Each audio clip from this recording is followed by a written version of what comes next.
A lot of people ask me, why don't my ducks fly away? And there's a few reasons for that. So today we're going to talk a little bit about domestic ducks and migration. As we all know, wild species of duck, they migrate for various reasons. The key thing about domestic ducks is they're completely different. They're domestic. They don't have the instincts to migrate. They always have food available to them, so they know where home is and they stay right here. I mean, look at this thing.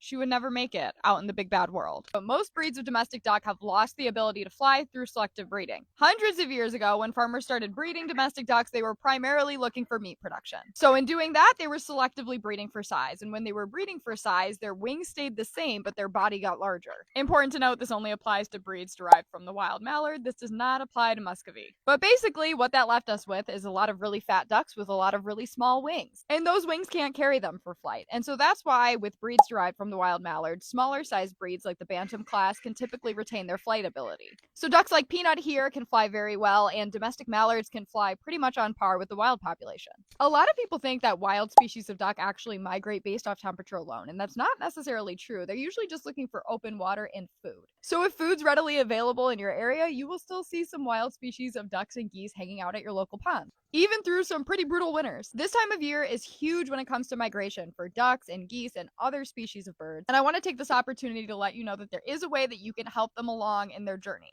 Light pollution can lead to a lot of issues for migratory birds. It can cause collisions or confusion during their travel. Even just shutting off that one extra porch light that you don't necessarily need on at night is going to make a huge difference. So don't worry, your domestic ducks will not fly away. However, to help out the birds that are flying away, do them all a favor and shut off any unnecessary lights overnight. That's all I got for this one. Peanut pooped on the table and smells really bad, so I'm going to move on. Bye, guys.